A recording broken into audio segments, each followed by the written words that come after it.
हरे कृष्ण। श्लोक क्रमांक 27 में लिखा है, तान समीक्ष सकौन्तेय सर्वान बंधून व्यवस्थितान कृपया पर्याविष्टो विषीदन्न अब्रवीत।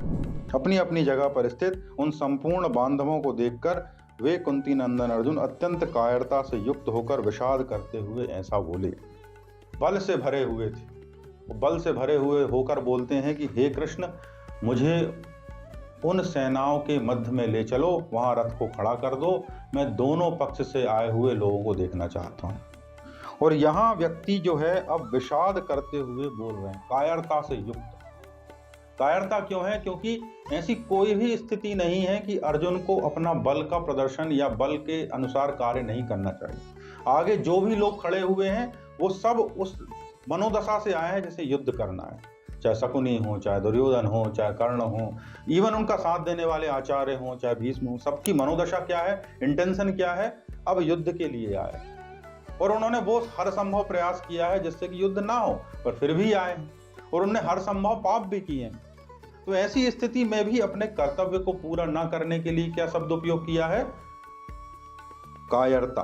कृपया आविष्ट विषीदम इब्रवीत अब्रवीत, मतलब कायरता से युक्त होकर विषाद करते हुए यह वचन बोले। इवन अर्जुन को भी पता है कि ये कायरता है, फिर भी वो अपने वचन बोल रहे हैं। तो ऐसा हमारे साथ कब होता है? हमारे जीवन में क्या होता है कि कई बार ऐसी मनोदशा आ जाती है कि हमें भी पता है कि ये दुर्बलता है, हमको भी पता है कि ये वीकनेस है। ऐसा नहीं है कि प्रत्येक व्यक्ति का बुद्धि बिल्कुल ही नष्ट हो जाती है। कई बार वो ऐसे विषाद के क्षणों में स्थित हो जाता है, ऐसी मनोदशा में आ जाता है कि उसको तो पता है कि उसका कर्तव्य क्या है। उसको पता है कि रोज मुझे ड्यूटी जाना चाहिए और रोज मुझे अपने बच्चों के लिए ये करना चाहिए, उसको सब पता है। फिर भी वो इतना दुर्बल हो जाता है, ऐसे दोषों से युक्त हो जाता है कि ऐसी स्थिति में वो कायरतापूर्वक हरकत करने लगता है, कायरतापूर्ण सोचने लगता है। तो सोचो कि एक साधारण व्यक्ति ऐसा करता है और आप कल्पना करो कि अर्जुन जैसा असाधारण व्यक्ति जो गीता को सुनने की पात्रता रखता है, वह व्यक्ति भी ऐसे कार्पण्य दोषों से युक्त हो जाता है। तो यदि आपको लग रहा है कि दुनिया में आप ही एक दुखी व्यक्ति हो, आपके भीतर ही कायरता जन्म ले रही है, तो आप इन उदाहरणों से समझें कि दुनिया में जितने भी बड़े बड़े लोग हुए हैं जिन्होंने बहुत महान महान कार्य किए हैं, वह भी अपने जीवन में इस तरह की कायरता से युक्त हो चुके हैं। और धीरे धीरे उन्होंने किसी तरह से ज्ञान प्राप्त किया, जैसे अर्जुन ने कृष्ण से ज्ञान प्राप्त किया, उन्होंने भी प्रयास किया और उस कार्पण्य दोष से वो निकल आए और उसके बाद उन्होंने अपने जीवन संग्राम में विजय प्राप्त की। तो आप यदि ऐसी स्थिति में फंस गए हो तो भगवत गीता आपके लिए अत्यंत महत्वपूर्ण हो जाती है, क्योंकि यही वो स्थान है जहां भगवत गीता की वास्तव में आवश्यकता है।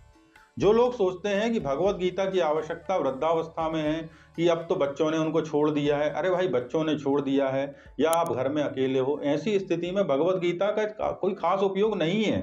अब तो आप केवल अपनी मृत्यु की प्रतीक्षा कर रहे हो। भगवत गीता का श्रेष्ठतम उपयोग तब था तब आप जीवन संग्राम में लड़ रहे थे, रोज रोज चुनौतियां थी, रोज रोज आपके जीवन में कठिनाइयां थी। उन कठिनाइयों के बीच आपके भीतर द्वंद्व आता है कि मैं करूं कि नहीं करूं, ये करूं कि वो करूं। जहां भी जाते हो द्वंद्व से परेशान रहते हो और द्वंद्व का परिणाम ये होता है कि आपकी मन की जो ऊर्जा शक्ति है वह उसी द्वंद्व में नष्ट हो जाती है। मतलब इसको कहते हैं इनर कॉन्फ्लिक्ट।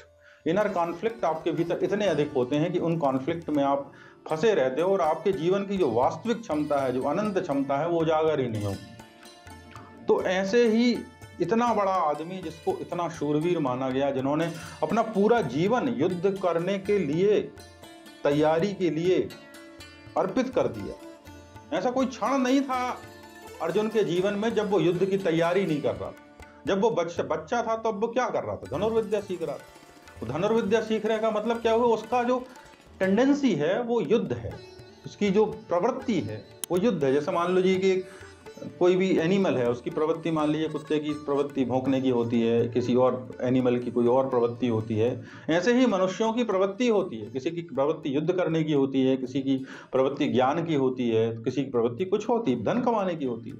तो ऐसे ही अर्जुन की मुख्य प्रवृत्ति ही युद्ध करने की है। और ऐसी प्रवृत्ति वाला मनुष्य ऐसी स्थिति में पहुंच जाता है कि अब वो कह रहा है कि हे कृष्ण, और विषाद से बोल रहा है।